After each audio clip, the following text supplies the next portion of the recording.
Why did Jesus choose the text of Isaiah which speaks about the poor and of prisoners? Why is no prophet accepted in the prophet's hometown?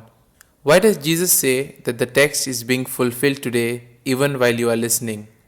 All these questions and more answered during today's episode of Daily Reflections.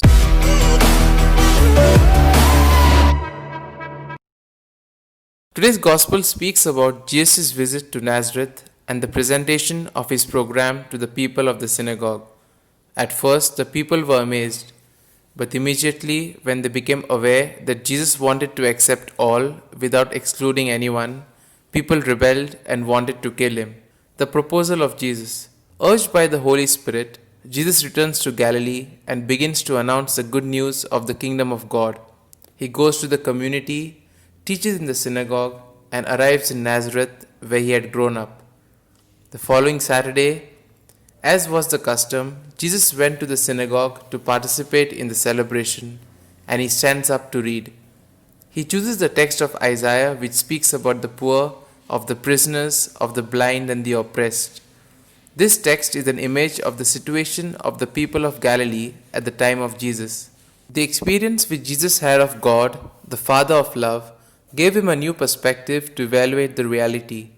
In the name of God, Jesus takes a stand to defend the life of his people, and with the words of Isaiah, he defines his mission and most importantly, he proclaims the Jubilee year. It is important to notice the details used in the Old Testament. Jesus quotes the text of Isaiah up to the point where it says, to proclaim a year of grace from the Lord. He does not quote the rest of the sentence which says, and a day of vengeance from our God. The people of Nazareth wanted the day of Yahweh to be a day of vengeance against the oppressors of the people. Jesus did not accept this way of thinking. He does not accept vengeance.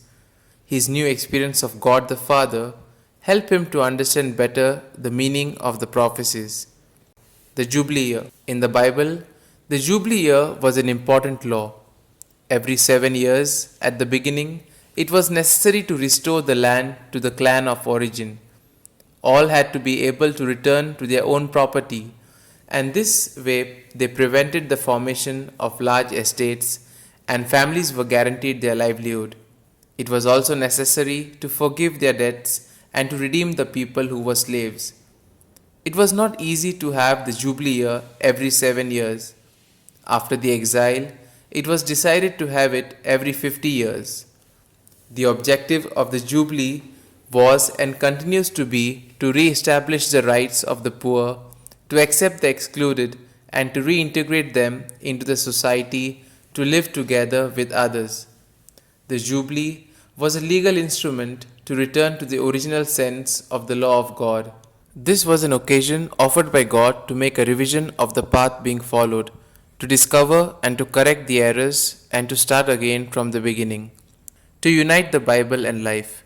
Taking the words of Isaiah as his own, Jesus gives them a full and definitive sense, and he declares himself Messiah who comes to fulfill the prophecy.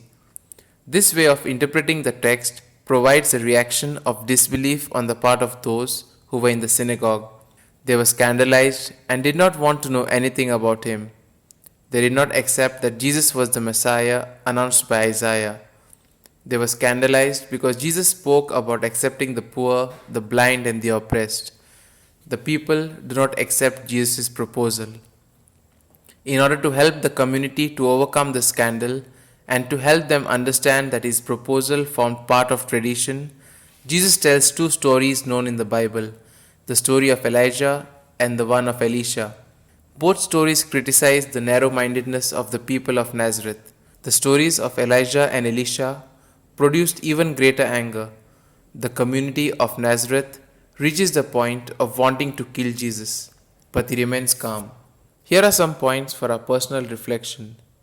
What are the prophetic voices in my life and in our world today? What is their message?